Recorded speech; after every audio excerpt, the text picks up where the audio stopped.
Histoire d'en dire plus.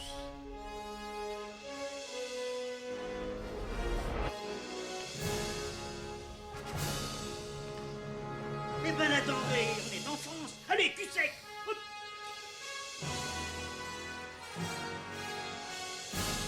Personne ne veut le croire et pourtant c'est vrai. Ils existent, ils sont là, Tarnatata. Glow. Il faut qu'on pète.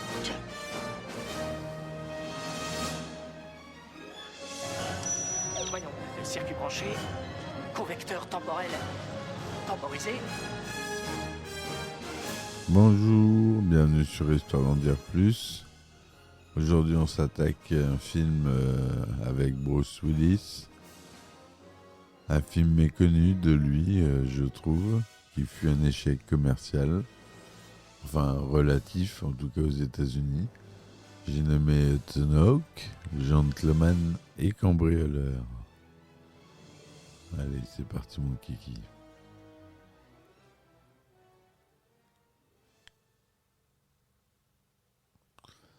Alors, Hudson Hawk ou Gentleman Cambrioleur, ou Hudson Hawk,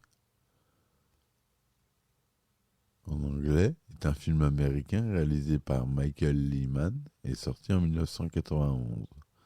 L'action du film s'appuie notamment sur des effets issus des cartoons, incluant des effets sonores qui donnent à nos films une note surréaliste.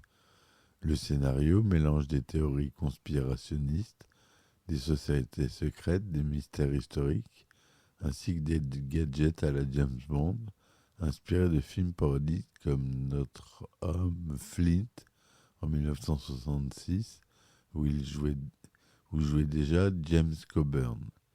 Le film met en vedette Bruce Willis et Andy McDowell dans les rôles principaux. On a Danny Aiello, James Coburn qui fait son retour, Frank Stallone, Richard Grant et David Caruso qui joue un méchant dans le film, un méchant que j'adore, qui est marrant, qui est muet. Voilà, et donc l'une des intrigues récurrentes du film, c'est que Hudson et son partenaire, Five Son, Aiello, chantent des chansons en même temps mais séparément afin de chronométrer et de synchroniser leur exploit. Les duos Willis-Aiello, de Swinging on a Star de Bing Crosby ou de Side by Side de Paul Anka figurent sur la bande originale du film. Donc, comme je le dis, le film est un énorme échec critique aux États-Unis, ne rapportant que 17 millions de dollars et remportant 3 Razzies. Alors, les Razzie Awards, c'est l'inverse des Oscars. Hein. Quand on en remporte, c'est pas bon signe en général. Donc, celui du pire film. Mais il a été mieux accueilli à l'étranger, où il a rapporté plus de 80 millions de dollars pour un total mondial de 97. Donc vous voyez, il est rentré dans ses frais au final. Et c'est vrai, parce que c'est pas un mauvais film, mais je comprends pas pourquoi le public américain n'a pas saisi les subtilités de ce film, qui est vraiment sympatoche. Voilà. Donc Eddie Hawkins, Hudson Hawk, en raison des vents vivifiants de l'Hudson, c'est Hudson Hawk, c'est les vents vivifiants et Hawk, c'est le faucon.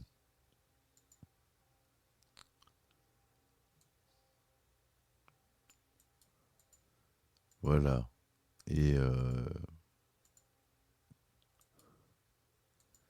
ce que je voulais vous dire, les 97 millions, ils sont pas volés. C'est donc Eddie Hawkins, un maître du cambriolage, du vol de coffre-fort, qui a un penchant pour l'utilisation de solutions de basse technologie contre les systèmes de sécurité de haute technologie et pour la conduite de ses cambriolages avec un timing précis et synchronisé, révélé plus tard comme étant un solide catalogue de musique mémorisé que lui et son partenaire chantent en même temps que lui pendant le travail.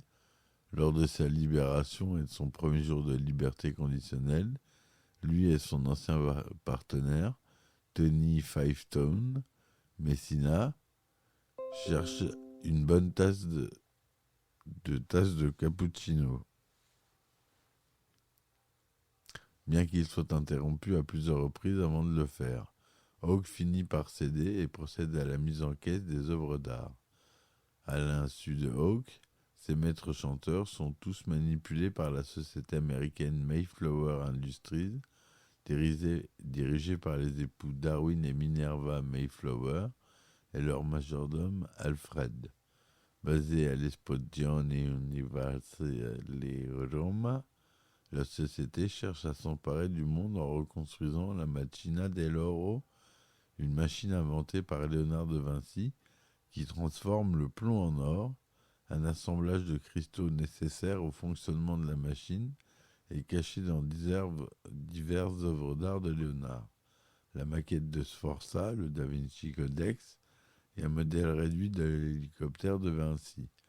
Sir Anna Baragli est un agent d'une agence secrète de contre-espionnage du Vatican qui travaille avec la CIA pour aider la mission de Hawk à Rome, tout en ayant l'intention de déjouer le cambriolage de Saint-Pierre. Elle est jouée par Randy McDowell, qui est magnifique dans ce film. Après avoir fait exploser un commissaire-priseur pour dissimuler le vol de Sforza, les frères Mario emmènent Hawk dans une ambulance. Ils plantent des seringues dans le visage d'Anthony. Mario tombe de l'ambulance sur un brancard et ils essaient d'écraser l'ambulance alors qu'ils roulent à toute allure sur l'autoroute. Les frères sont tués lorsque l'ambulance s'écrase. Immédiatement après, Hawk rencontre George Kaplan, chef de la CIA, et les agents au nom de code barre chocolaté, Snickers, Kit Kat, Almond Joy et Butterfinger, qui les l'emmènent chez Mayflowers. Hawk réussit à voler le Da Vinci Codex dans un autre musée, mais refuse plus tard de voler le design de l'hélicoptère. Tommy Five Tone simule sa mort pour qu'il puisse s'échapper. Ils sont découverts et attaqués par les agents de la CIA. Kaplan révèle que lui et ses agents ont volé la pièce et que, contrairement à eux, ils n'ont aucun mal à les tuer et les gardent. Hawk et Tommy s'échappent lorsque Snickers et Almond Joy sont tués et poursuivent les agents restants. Kit Kat et Butterfingers emmènent Anna au château où la Machina dell'Oro est reconstruite. L'affrontement a eu lieu dans le château entre les agents de la CIA restants, les Mayflowers et l'équipe composée de Hudson, Five Tone et Baragli. Kit Kat est tué, Butterfinger sont tués par Minerva, mais Kit Kat libère Baragli avant qu'il ne soit tué. Hawk réussit à voler le Da Vinci Codex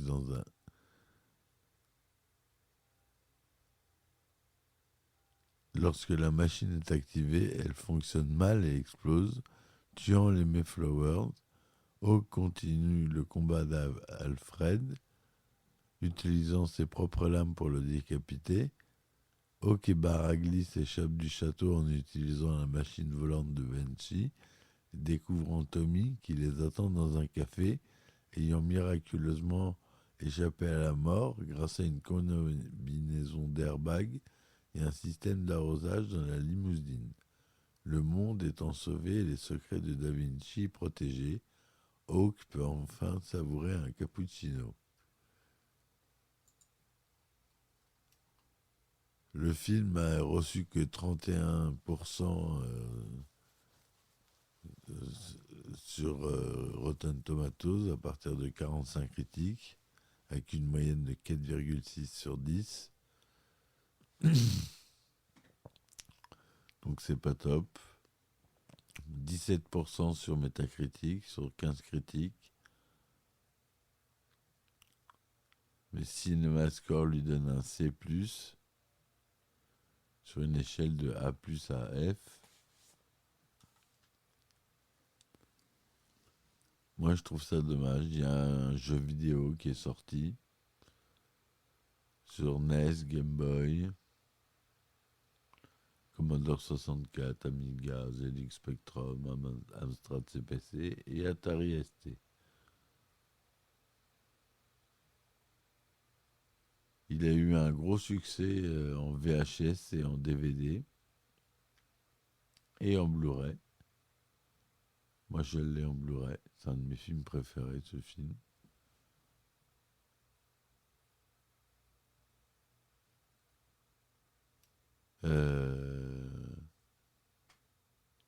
Il a été aussi nominé dans les Stinkers Bad Movies Awards en 1991 comme le pire film. Il a reçu 3 Golden Raspberry Awards pour le réalisateur, Lehman, les screenplays, l'image, et des nominations pour l'acteur Bruce Willis, l'acteur de support Grant et l'actrice de support Bernhardt. Il a été donc nominé à ce award-là, ce qui est pas mal. Et il est devenu culte au fil des ans. Il s'est construit une petite réputation. Les fans de cinéma connaîtront ce film. J'en suis sûr. Si vous ne l'avez pas vu, je vous conseille de le revoir. Ça fait toujours du bien. Le budget était 65 millions de dollars. Hein. Donc ça a fait du bien parce qu'il y a 17 millions aux États-Unis. Le film dure 100 minutes.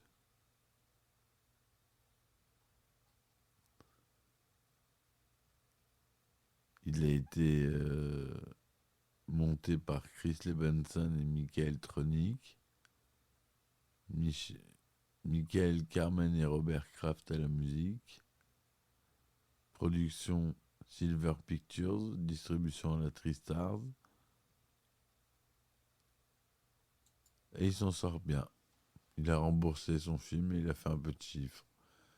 Donc, comme on dit, c'est un bon film. Ça remplit le job. On ne lui en demande pas plus. C'est un bon film de Willis. Parce qu'il a fait des merdes, il faut le dire. Le pauvre, il est malade, il faut pas se moquer. Mais là, dernièrement, il a fait vraiment des horreurs. Limite du Asylum. Wild Bunch. Limite, enfin bref. Voilà. Il est sorti aux États-Unis le 24 mai 1991. Et j'ai pas la date de sortie en France.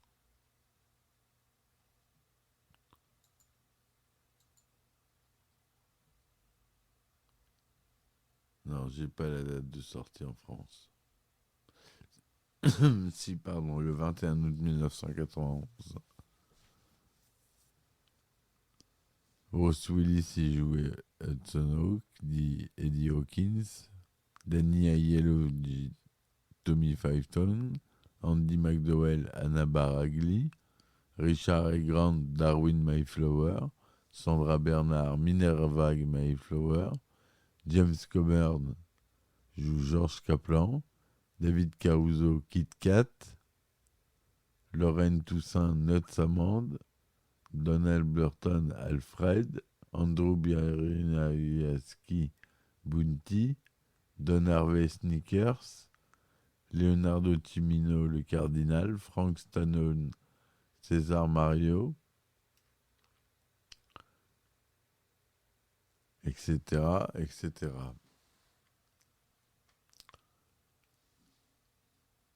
Voilà, je pense que ma critique est complète. Si vous avez envie de revoir ce film, procurez-vous le Blu-ray. J'ai pas trouvé en 4K encore. Il est en 1080p. Mais bon, c'est toujours ça de prix. Et puis c'est bon, c'est pas un film avec un spectacle qui mérite la 4K.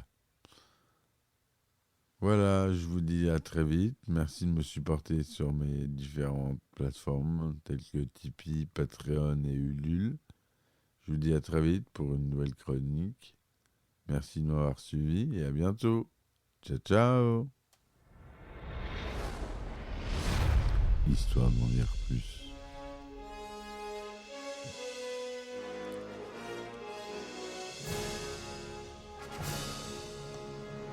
Eh ben attendez, on est en France. Allez, cul sec. Hop.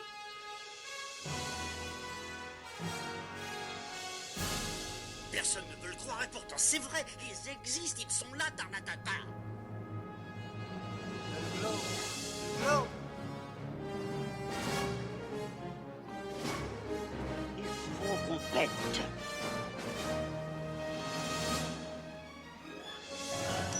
Voyons, circuit branché, convecteur temporel temporisé,